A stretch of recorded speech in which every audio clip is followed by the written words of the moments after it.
Hello, Scorpio, Sun, Moon, and Rising, and welcome to November. This is your time. On November 1st, the new moon is happening at 9 degrees, conjuncting your Sun, Moon, or Ascendant, and is also trining Saturn and Pisces in your 5th house of love, luck, and children. This is wonderful. I love this new moon. There can be new beginnings and breakthroughs and communication with your loved ones, as the depositor of this moon is Pluto. Pluto rules you and is leaving the 3rd house of the mind and thoughts and communication and going up into your 4th house of home and family, land and property, ancestral conditioning, mother and motherhood. You can have an app that you created take off and go big within the next 6 months by the full moon in May. It can be any creative project you're developing now. With the trine to Saturn in the 5th house, there's stability with this new idea, project, writing, things to do with your children, your family. You could just be having more fun with your children or a love partner, breaking through some kind of 5th house stagnancy or depression after you've been hosting Saturn there since March of 2023. So I know for a fact, Scorpio, especially Scorpio risings, you have definitely been feeling that Saturn crunch in that 5th house. But this new moon is shaking up that rut, and even more so is Venus will sextile over to Saturn later in the month, and Saturn will turn direct on the 15th as well, again showing some forward movement and breaking through some kind of mucky stagnation that's been going on in that 5th house. Your other ruler, Mars, is going into Leo, your 10th house of fame, name, recognition, father figures, politics, government, legacy. That all happens on November 4th. Mars in a Leo. This new beginning can have something to do with you taking action now and within the next 6 months about where you want to steer your career ship, what legacy you want to leave behind. You will be the director of your own fate here, making long overdue changes instead of having them just happen to you and taking punches from the universe. Since there will be that opposition that can't be ignored, and that starts now and stays with us between your two rulers, Pluto and Mars, all the way until early January, it will kind of move apart a little bit and then cross back over those opposition degrees in the spring again. This is affecting Scorpio, Sun, Moon, and Risings from 0 to 7 degrees most, but also if you have Leo or Aquarius placements around those degrees. This opposition could look like a new career, destiny, and a feeling of trying to balance that all out with your family.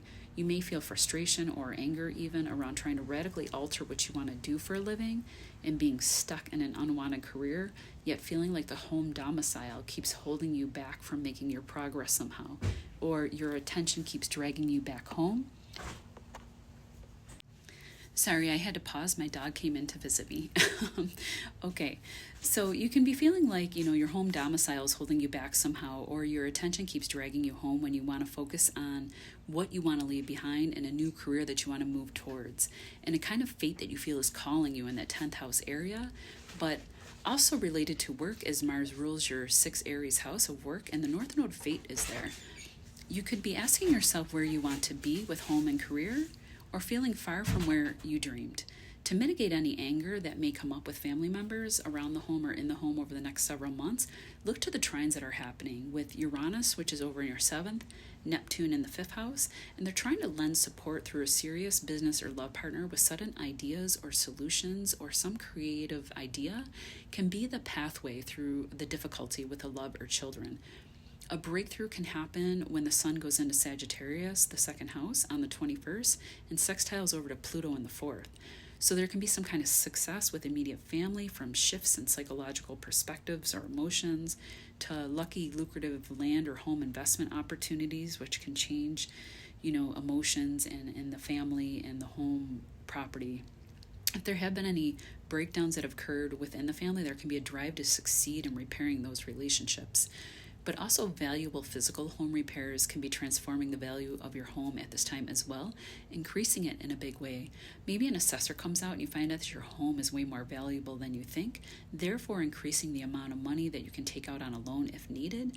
Maybe that loan is needed to start a business and you will start to work from home.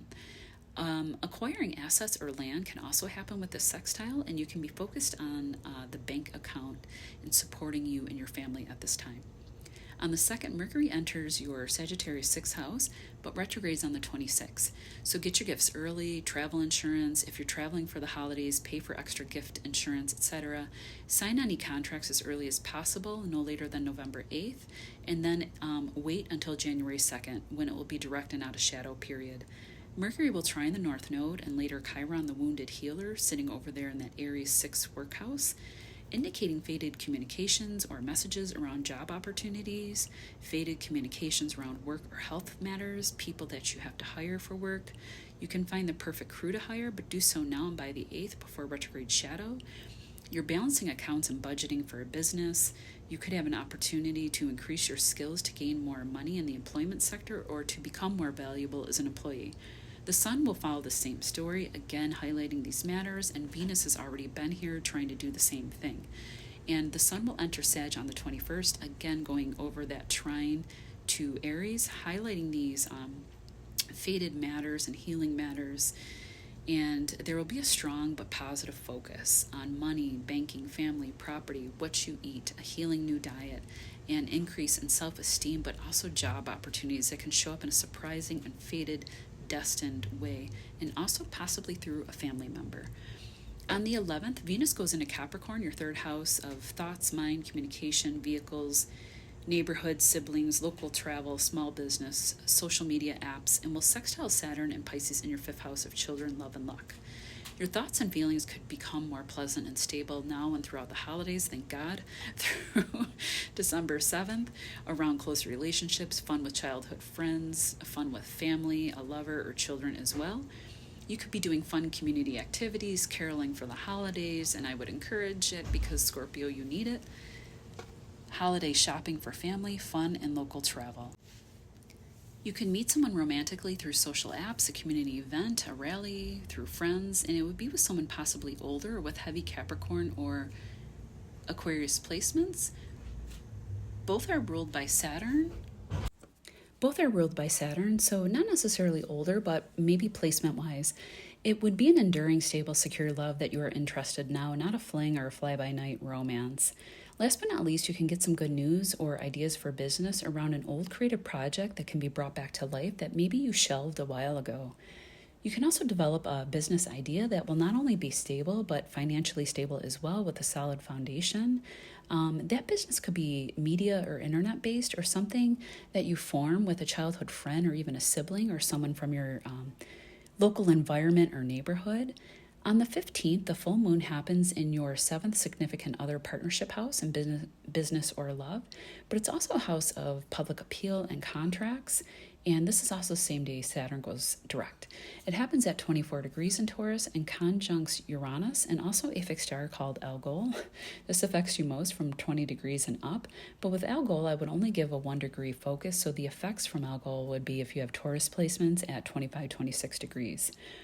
It's not known to be a positive star. I'm just going to throw that out there. It's a star in ancient times known for beheading. It was the Gorgon Medusa screaming head of the cut-off head of Medusa, but also great wealth. So it may look like completion in a partnership or a letting go of one if there have been irreconcilable differences. Contracts can be reviewed and completed in business or romance. But Venus rules the sign of Taurus and is in your third house of contracts, thoughts, feelings, and business. It could be positive news from a partner, or maybe a writing project for them is reaching completion, or their business has suddenly gone viral and is taking off and is finally bringing in big money. Saturn also turns direct. I mentioned that in your house of children, luck, and romance the same day in the 5th. And we just had that sextile to Venus, so maybe you're coming unstuck in a depressive period in love or your creative projects or with a romantic partner, or progress with your children will start to happen now. Maybe that full moon is the shake out of a rut moon with good things happening in the 5th and the 3rd and having a soothing effect to whatever's going on in that 7th house of partnership. Pluto is trining this full moon, lending a transformation to a partnership, but one that is good for you. And Neptune is here. I'm so sorry. My dog insists on being around for this recording. So Neptune is also here as well, lending compassion and spiritual love as well. On the 20th, Pluto fully moves into the 4th house of home and family for the next 18 years. Pluto rules you, so wherever he goes is extremely powerful to pay attention to. So the 4th house of home and family will be where you see the most changes and transformations over the next 18 to 20 years. This can change your home life, a bigger, more powerful home, increase your family, and even where you live and what you do for a career. It's a very important axis. It's the 4th, 10th, and ultimately will also affect your 1st and 7th. On the 21st, Sun moves into Sag and will sextile Pluto. And this could be positive, easy news, changes within the family, about the family, land and property. A nice way to end the month if any difficult within the home or with a partner had happened earlier, and just in time for the holidays, Scorpio, which I love this for you. Oh goodness, you need it. You deserve it. All right, we will see you in December. I hope you enjoy the rest of November and the holiday season.